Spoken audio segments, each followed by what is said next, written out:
알찬 뉴스, 알기 쉬운 뉴스, 알려야 할 뉴스 이윤입니다. 오늘도 미디어의 뉴스 남기찬 국장님 모시고 여러 이야기 함께 나눠보도록 하겠습니다. 안녕하세요, 국장님. 네, 안녕하세요.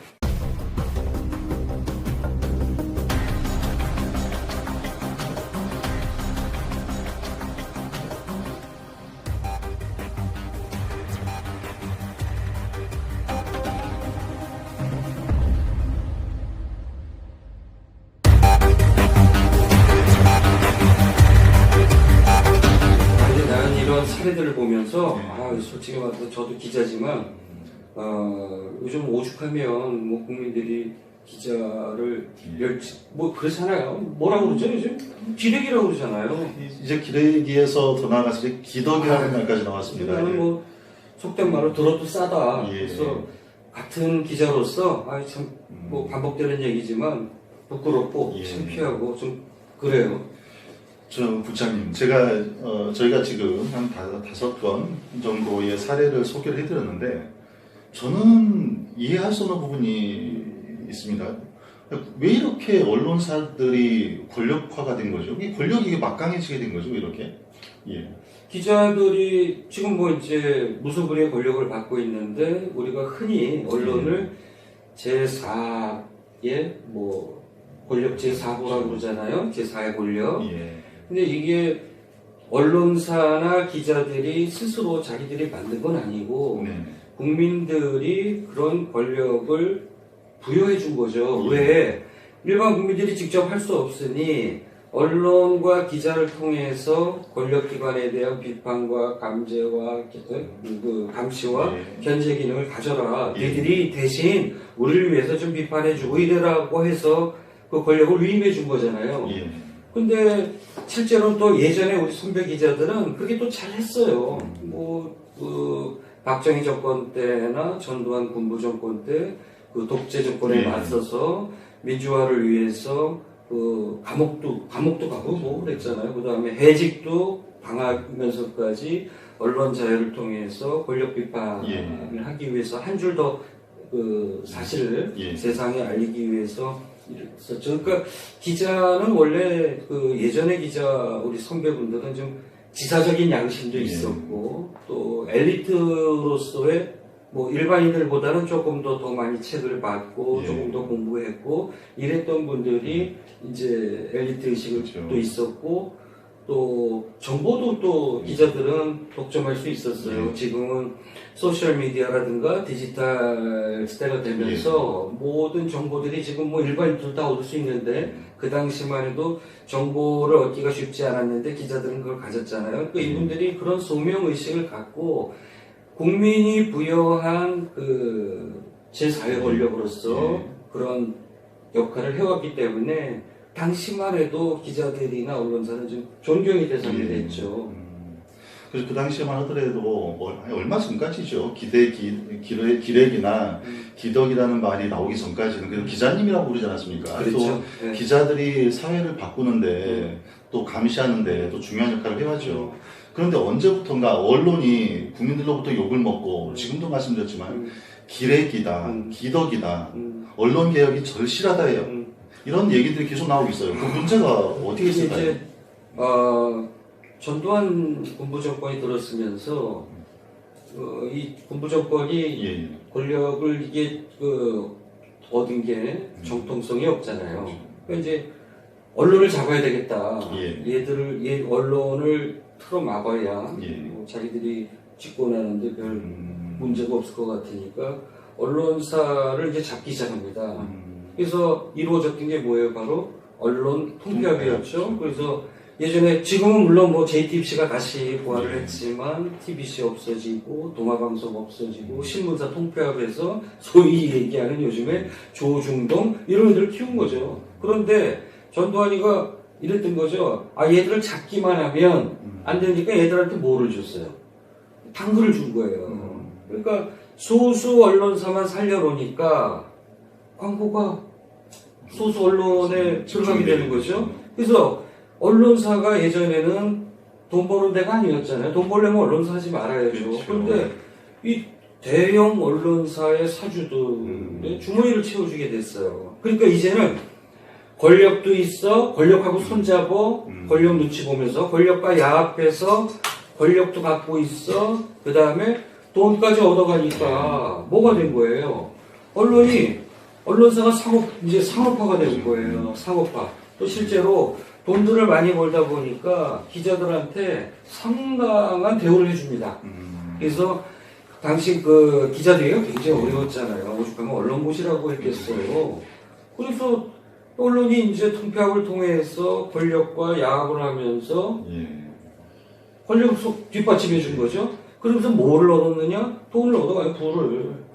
오히려 기자들이 그런 경제적인 여유가 있으면 오히려 더 사명감 있게 그렇죠. 감시하는 역할을 해야 되는데 기자, 돈 맛을 보고 나니까 그렇죠.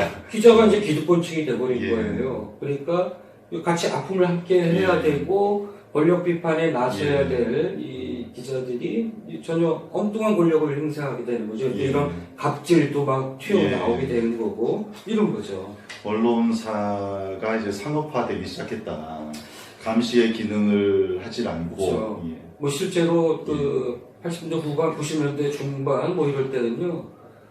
조선일보에 광고 들어가려면요. 그 당시만 해도 조선일보 예. 그 전면 컬러가 1억 정도 됐는데 그 당시에 이렇게 예. 조선일보 광고 잡기가 힘들었어요. 지금은 신문사가 광고주들한테 그렇죠. 광고 달라고 하지만 예. 광고 영업팀이 또 따로 있지 않습니까? 그때는 반대였어요. 그러니까 광고주가 신문사 예. 광고 직원들한테 전화하면 전화 피하고 왜 면을 내줄 수가 없으니까 그만큼 막 도망다니고 그랬다니까요, 실제로. 그리고 MBC 뉴스데스크가 9시에 했었는데 예.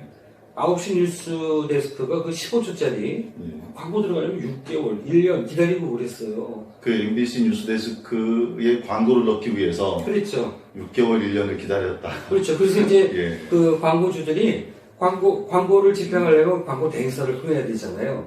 그래서 그 MBC 뉴스데스크 15초짜리 띠를 갖고 있는 광고 대행사가 있으면 예. 광고 대행사를 바꿔버리는 거예요. 그러니까 MBC 뉴스데스크에 광고를 넣을 수 있는 인맥이 있느냐 없느냐. 그렇죠. 그래서 광고 대행사 그렇게 바꿀 정도니 그만큼 신문, 방송, 예. 뭐 언론사들이 이제 호황을 누린 거죠. 그때는 또 뭐 88 올림픽 전후로 해서 우리나라가 그냥 제품 만들면 그냥 뭐 막 팔리고 할 때니까 또 광고 효과도 있었고 지금 뭐 광고 효과는 없지 않습니까? 그러니까 언론사 입장에서 뭐 서로 광고를 하겠다고 줄을 서니 그렇죠. 뭐 갑질을 안 할 수밖에 그렇죠. 없었던 상황이 그렇죠. 그리고 이들이 이제 또 어디서 또 권력을 얻었느냐 요즘은 그러니까 정치 사회부는 언론사의 권력을 유지하고 그래야 또 권력이 있어야 기업들이 이제 지금은 광고 줄 거 아닙니까? 그 다음에 언론사는 또 누가 먹여 살린다? 산업부라고 하는 조직이 있어요. 그러니까 뭐 기업에 뭐 보도자료를 쓰고 기업들과 관계를 맺고 있는 경제 산업부 기자들이 언론사를 먹여 살리고 이러다 보니 그 기업들은 이제는 뭐 누가 거기 종이신문에 광고 낸다고 누가 광고 효과가 있습니까? 그렇죠. 이제는 오히려 그 SNS라든가 바이럴 마케팅이라든가 이런 데 광고 효과가 있는데 그럼에도 불구하고 신문사의 광고를 주는 이유는 일종의 보험물인 거죠. 왜? 얘들이 광고 효과는 없는데 권력을 갖고 있다. 근데 이 권력의 또 원천은 어디서 나오느냐?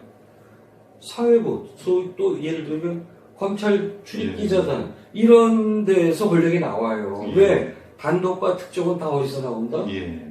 그렇죠. 검찰에서 나오잖아요. 그러니까 신문사는 거기서 힘을 얻어가 권력을 키우고 그걸 또 바탕으로 해서 기업들 상대로 해서 광고나 협찬을 받아서 유지하고 그러니 지금 권력도 있어 돈도 있어 이렇게 권력화가 점점 두터워지는 거죠. 방금 국장님께서 검찰과 언론 그 말씀을 해주셨는데 얼마 전에 지난해죠? 지난 연말 MBC PD 수첩에서 방송했던 내용이 있습니다.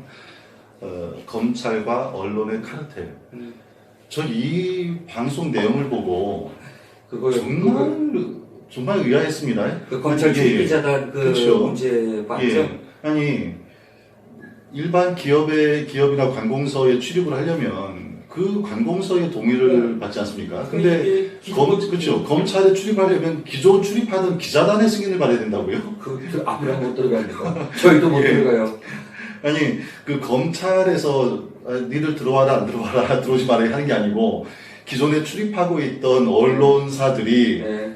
새로운 언론사가 왔네. 얘 여기 출입 기자단에 승인을 할까 말까 아니, 그런다는 거 아닙니까? 예. 기존에 들어간 예. 그 언론사들이 예. 자 그들만의 이제 그 카르텔을 예. 공고히 하는 거죠. 그래서 신규 매체가 들어가기는 낙타가 거의 뭐 발구멍 뚫기다.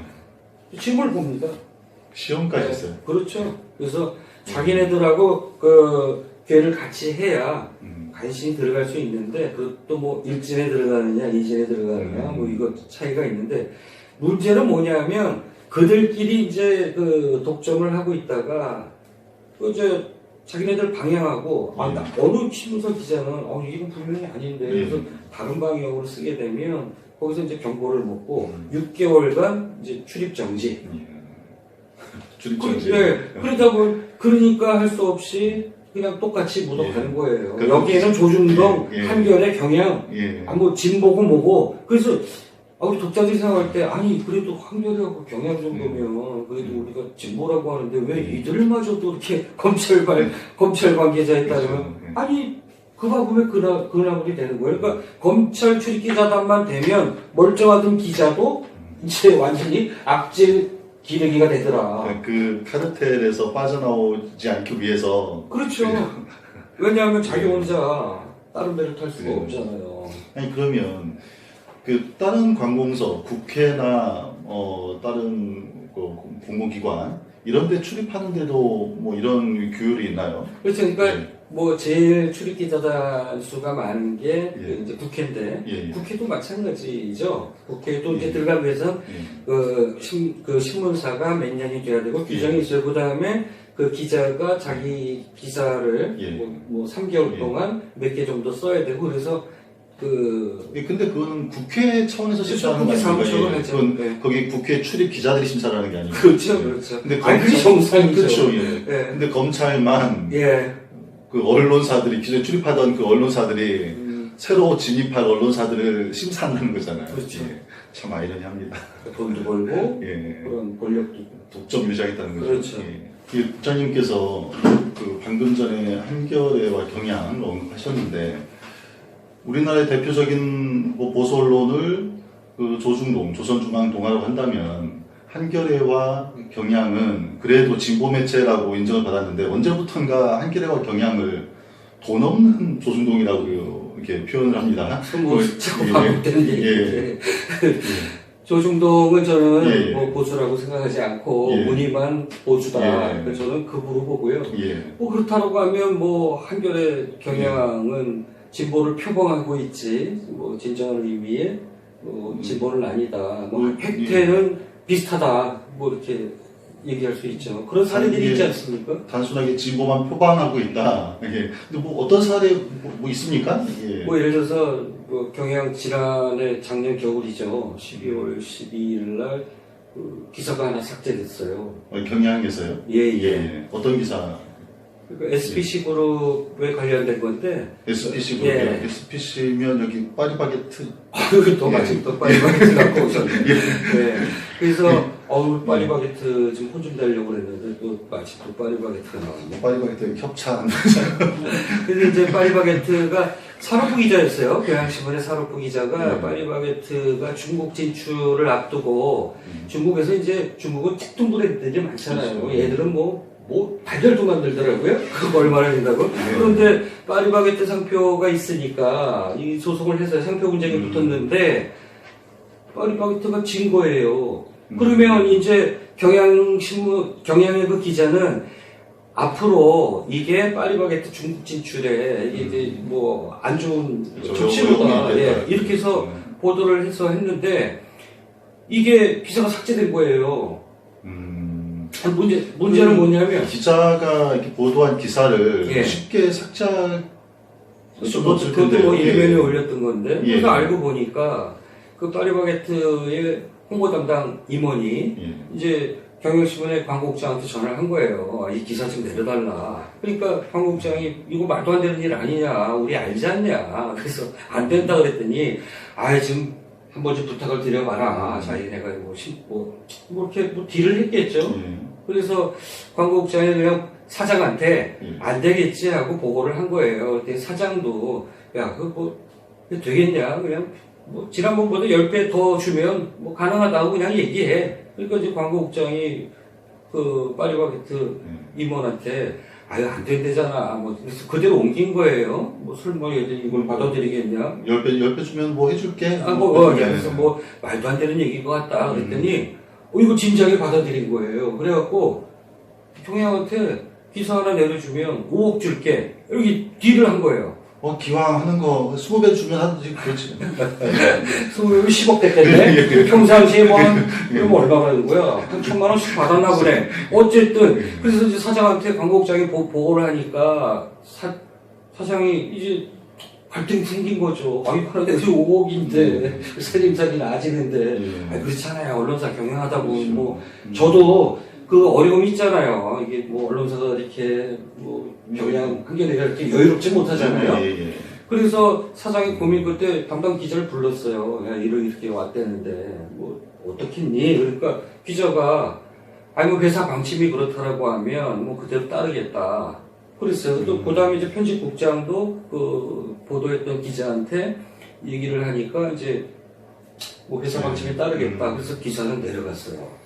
근데 문제 이게 사단이 이제 불거진 게 기자협회 한겨레신문 지회 노조죠. 노조가 경향신문 지회. 그렇죠. 알게 된 거죠. 그래서 19일날 기자 총회를 엽니다. 이거 말도 안 된다. 그래서 사장하고 편집국장하고 광고국장 자리에서 물러나라. 그래서 결국은 물러나요.